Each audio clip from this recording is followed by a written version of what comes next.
High, আমার একটা নতুন ভিডিওতে সবাইকে স্বাগত। আচ্ছা, কেউ কি বলতে পারবে এই জায়গাটা কোন দিকে? দেখি তো কতজন ঠিক বলতে পারে এই জায়গাটা কোন দিকে। আজকে একটা অন্নপ্রাশনের নিমন্ত্রণ আছে।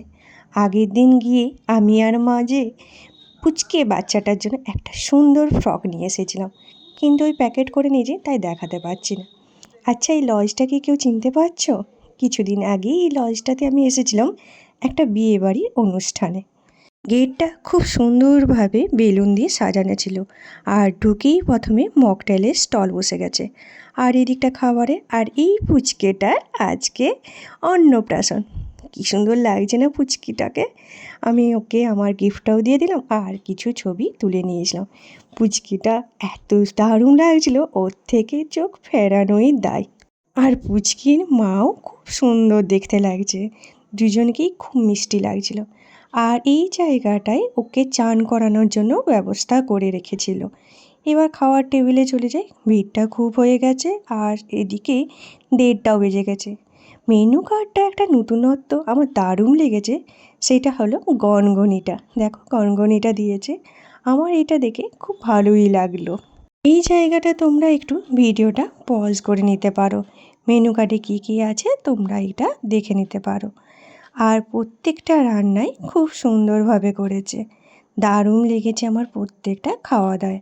প্রথমেই শাক আর লেবু চলে এসেছে, এবার চলে আসবে তোপসে ফ্রাই।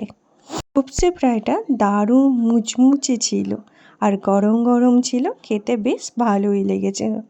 মাছটা একটু ছোট ছিল ঠিকই, কিন্তু খেতে দারুণ ছিল, আমার তো বেশ ভালোই লেগেছে। আর এই প্রথম আমি বাসন্তী পোলাওয়ের সাথে মাছ খাবো। ফিশ দো পেঁয়াজি ছিল। আমরা যারা চিকেন ভক্ত তাদের একটু প্রথমে প্রবলেম হবে, কিন্তু রান্নার টেস্টটা খুব সুন্দর ছিল, তাই মোটামুটি ঠিকঠাকই লেগেছে, আমার খাওয়া হয়েই গিয়েছিল।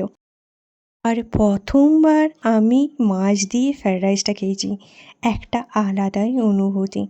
তারপরে চলে এসছে ভাত, ডাল, নবরত্ন, দারুণ খাওয়া দাওয়া। সঙ্গে ছিল কাতলা মাছ, একটা ভালো বাঙালি খাওয়া দাওয়া। কমফোর্ট ফুড বলে না বাঙালিদের, এটা হলো বাঙালিদের কমফোর্ট ফুড। তারপর চাটনি, পাঁপড় আর মিষ্টি। আর অন্নপ্রাশন বলে কথা, এখানে পায়েস হবে না এটা তো হতেই পারে না, পরমান্ন তো থাকতেই হবে, তাই পায়েসও দিয়ে দিয়েছে। খুব সুন্দরভাবে একটা বাটিতে দিয়েছে, আমার তো বেশ ভালোই লেগেছে এই জিনিসটা অন্তত। তারপর আইসক্রিম দিয়েছে, আমি খাইনি, সঙ্গে করে নিয়ে উঠে গেছিলাম, কারণ প্রচুর ভিড় ছিল, তাই ঠিক করেছিলাম আরাম করে আস্তে আস্তে খাবো। আর স্টলে চলে এসেছি, মকটেল তো একটা নিতেই হবে, টেস্ট তো করতেই হবে তাই না।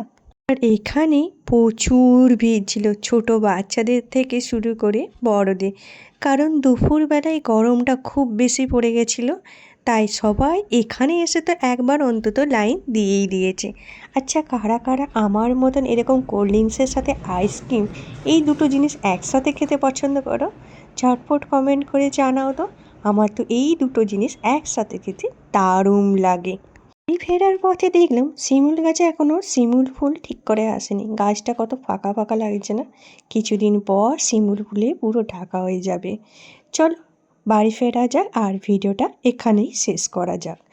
ভিডিওটা দেখে কেমন লাগলো তোমাদেরকে সেইটা ঝটপট কমেন্ট করে জানিও। ভালো লাগলে লাইক শেয়ার কমেন্ট করো, আর প্রথমবার হলে সাবস্ক্রাইব।